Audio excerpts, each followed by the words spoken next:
ondas nos dão pavor. O céu se reveste de trevas, não temos um Salvador.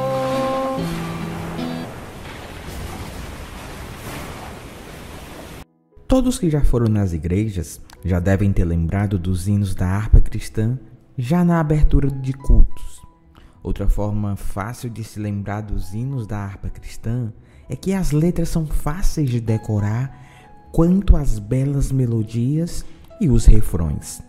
Sossegai, com o número 578 da harpa, é um lindo hino que surgiu depois de duas tragédias que ocorreram com a família da jovem Mary Ann Baker, a compositora de Master T. Tempest e Hendrick, conhecida no Brasil como Mestre O Mar se Revolta ou simplesmente Sossegai. Mary Ann Baker, a autora deste lindo hino, nasceu em 16 de setembro de 1831. A primeira grande tragédia em sua vida foi quando a tuberculose ceifou a vida dos seus pais, a deixando órfão a ela e a seus dois irmãos, uma irmã e um irmão. Ambos moravam em Chicago. Infelizmente, a segunda tragédia na vida de Mary ainda viria. Infelizmente, com o passar dos anos, seu irmão, um moço de excepcionais qualidades, começou também a sofrer com a tuberculose, a mesma doença que havia ceifado a vida de seus pais.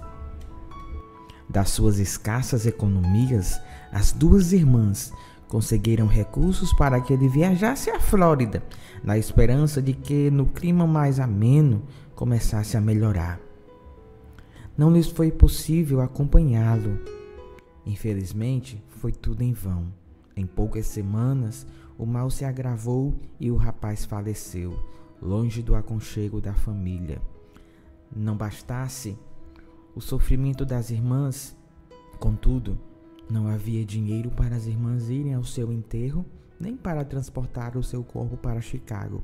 Porém, com ajuda, ela e a irmã conseguiram trazer o corpo do irmão para ser sepultado. Mary escreveu as seguintes palavras sobre essa triste experiência, e ela disse o seguinte: embora nosso choro não fosse como outros que não têm esperança, e embora tivesse crido em um Cristo desde menina e desejasse sempre viver uma vida consagrada e obediente, tornei-me terrivelmente rebelde a esses desígnios da vida, da providência divina. Disse eu no meu coração que Deus não amava a mim nem aos meus, mas a própria voz do meu mestre veio acalmar a tempestade no meu coração rebelde e me trouxe a calma de uma fé mais profunda e uma confiança perfeita. Foi logo depois desta marcante experiência que o Dr. Eradion Palmer solicitou a Mary Ann o preparo de um grupo de hinos sobre os assuntos das lições da escola dominical. E um dos temas era Cristo, acalmando a tempestade. E Mary disse o seguinte: esta lição expressou tão vividamente a minha experiência que este hino foi o resultado.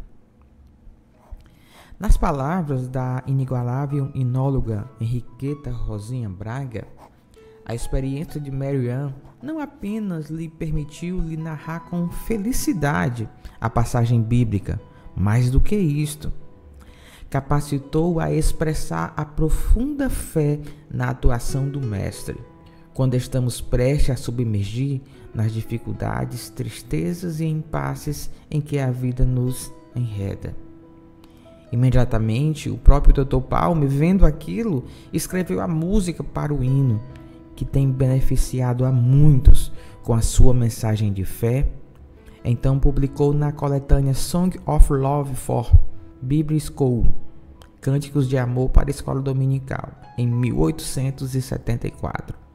Depois disso, Mary Ann se empenhou de corpo e alma à União de Mulheres Cristãs pela Temperança. Neste ministério, teve a oportunidade de observar bem de perto o sofrimento de irmãs, esposas e mães de alcoólatras, cuja vida naufragaram pelo degradante vício de beber. Depois de chorar com muitas destas mulheres ao lado da sepultura destes seus entes queridos, ela testificou o seguinte: eu tenho chegado a sentir gratidão pelas doces memórias do meu irmão. O caminho de Deus é o melhor. Ao saber que seu hino também estava sendo uma grande bênção em outros países, Meriam Bake disse o seguinte: me surpreende muito que este humilde hino tenha atravessado os mares e sido cantada em terras bem distantes para a honra do nome do meu Salvador.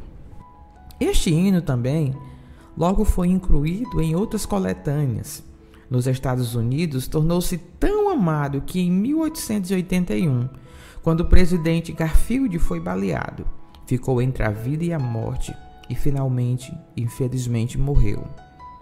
Este hino foi usado repetidamente em cultos em sua homenagem.